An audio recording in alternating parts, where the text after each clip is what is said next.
Halloween is upon us, and the gamers Asylum Guild kindly invited me to their Halloween Fashion Wars competition. Many thanks to Tim for planning the whole event and Wisty for his wonderful hosting and commentary, which you will hear in this video. But you're here for some Fashion Wars, so let's tarry not and jump into some yummy eye candy horror Fashion Wars endgame. We can start the festivities.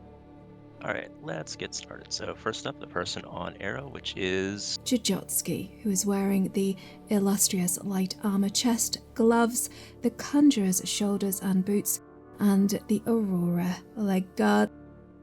Looks to be somebody who is quite frosty, the emperor of the domain of coolness. Ryder is rocking the privateer's helm, flame legion chest and gloves, and lawless boot skin. The snowfalling effect from his winter's heart shoulders, and also using a ghostly infusion. Our next fashionista, which is... let's have Hallien come next. For the armor pieces that I used, the funerary helmet, gladiator pauldrons, grasping that breastplate from Ara, same for the legs, and the bounty hunters, gauntlets, and mistward war boots from the Revenant collection. Hallien has shared his character story at the end of the video. Next up, we will have Maximlian come join us on the main stage and show off their look. Max is rocking the Gem Store Phalanx set, which is heavy armor only. He has also equipped a ghostly infusion. The transparency he has achieved is gained via food effects, links below. Spooky. Yeah. The temptation to draw weapons and show the white mantle their place once more is truly strong with this one. I love it. Alright, up next we will have Saleh. It would appear that we are all doomed. Saleh is wearing the Nightmare Court chest, Armageddon leg guards, along with Dune's boots, shoulders, gloves, helm, and scythe. Alright, next will be Micheal. Phantom of the Opera is quite the iconic masterpiece. Micheal is wearing the luminous chest, devout leggings, and illustrious gloves with the heritage shoulders and mask. It's just a shame that out of all of the musical instruments present in this game, a portable pipe organ is not one of them. Rissole up next. The back piece is obviously the price of the bone skinner. Piece is the berserker helmet. The shoulders and the gauntlet, which is the holographic dragon skin, and the gloves are the faux fire wraps. I chose the lunatic Templar breastplate, the bounty hunter tassets for rough locking bottom piece. I think we'll have Cypress coming up next. I was obviously inspired by Darkstalkers. Sand is wearing the conjurer's chest and legs, invisible boots, Primordus eye infusion, gemstore bat wing headpiece, and a cute demon wing backpack, and the Bloody Prince staff. More Sanddrake fan at the end of the video. They didn't have exactly the right stuff I wanted, so I had to make it do, with a dancer instead of, the bunny outfit. Next up, we'll have You should ScaryVampire, hear me, and I'm already pretty terrified, must admit. Scary is wearing the hexed outfit with the gemstore archdemon wing backpack. Fun fact, the hexed outfit is one of the only outfits which is not a gemstore item. A couple of hours of farming the labyrinth, and this look can be yours as well. I believe you can get it from the merchant in Hooligan's Route in Lion's Arch during the off-season. Ode Harnight? Chey is wearing the archdemon wings backpack with flame legion chest, shoulders, gloves, boots, and topped off with the Seven Reapers helm. This is my setup for Hellfire, Savari. Oh, the whole inspiration came from the wings overall. Next, Loki. Loki is wearing the pumpkin helm, Nightmare Court shoulders, tribal chest, flame legion legs, and shackles of madness on his wrists. His backpack skin is the prize of the bone skinner. Now I would say fashion like this on any other race would be absolutely terrifying to see and behold, but at this point on an Asuri, it just makes him look like a cutie pie. Tristis is next in line. Tristis is wearing the gas mask helm, the bounty hunter's chest and boots, Armageddon legs, the Karka backpack skin, and their enrichment is the memory of Otter, which is like an infusion. Looks like we've got quite the lovely Proto-Gorseval cosplay started up here. Either that or one of the creatures from the depths of Ur. Neeko next. Ooh, this gives me vibes of something back from Guild Wars 1.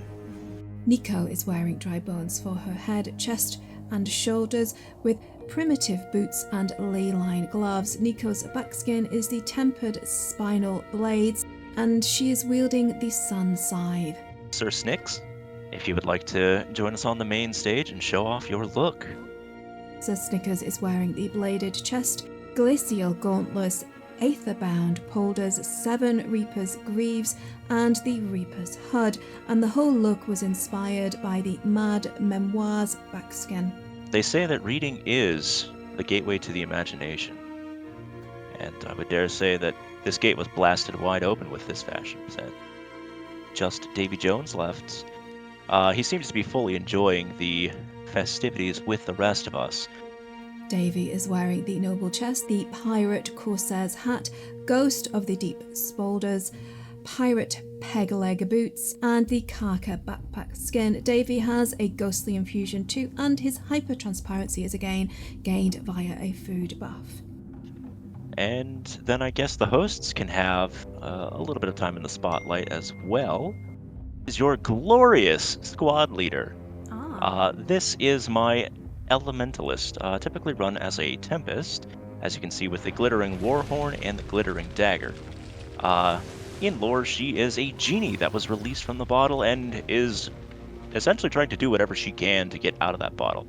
Her last wish that she granted was that she help other people, and well, she's making good on that. Unfortunately, she doesn't have to have an end condition that puts her back in the lamp once it's complete.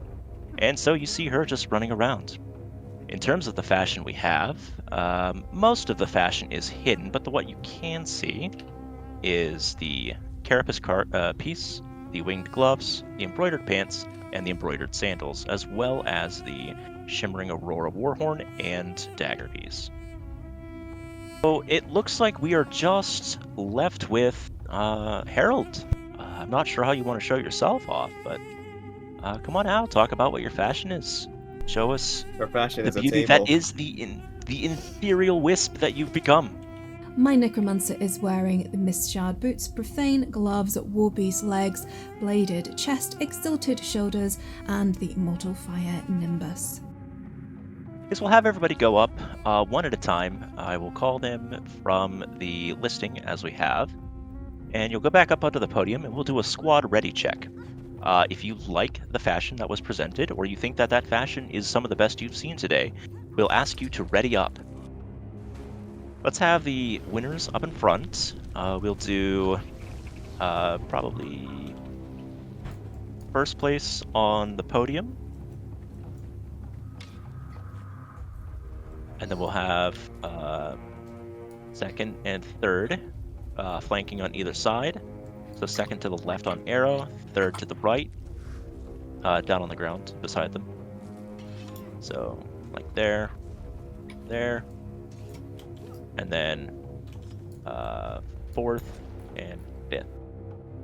I am a shaman of the Bone Skinner and have trained several months for this encounter. I have is that- dedicated my craft of healings by training through this audacious encounter, and I have the tokens and the weapon to prove it. Let me show you my true power of just healing people. It turns out that the hardest part of Fashion Wars is actually not Fashion Wars, but counting. But yes, thank you all for coming today. You did a wonderful job and some of the most creative fashion I've seen on display in this game for quite some time.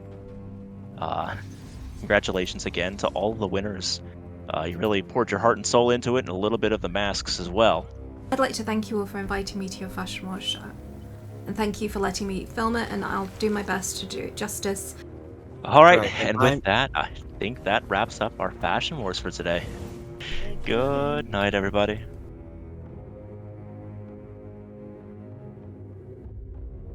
This character has a little bit of a backstory. I call him the Plaguebringer, and the Plaguebringer was originally a Kurzik from House Boyer, but after the Jade Wind, obviously Ember became a very important commodity. He's a Kenthan noble, and he joined a group of mercenaries that were looking far and wide to find new sources of Ember. But what they happened upon instead was In fact, a minion, a servant of Zaitan. Plus, it was a powerful lich. Most of the mercenary group ended up wiped out, but for the Plaguebringer, the fate had a cruel destiny in mind. Since the Kurziks, particularly those of House Bauer, they were worshippers of Lisa, of the goddess of beauty, the lich decided to turn this noble into a plagued leper instead. Bringer of disease and bringer of plague, in the service of Zaitan, of course. And so he goes around the land, especially on Halloween, brings leprosy everywhere and hides his face because he's hideously disfigured and he cannot stand the thought of being so against his goddess, or what used to be his goddess.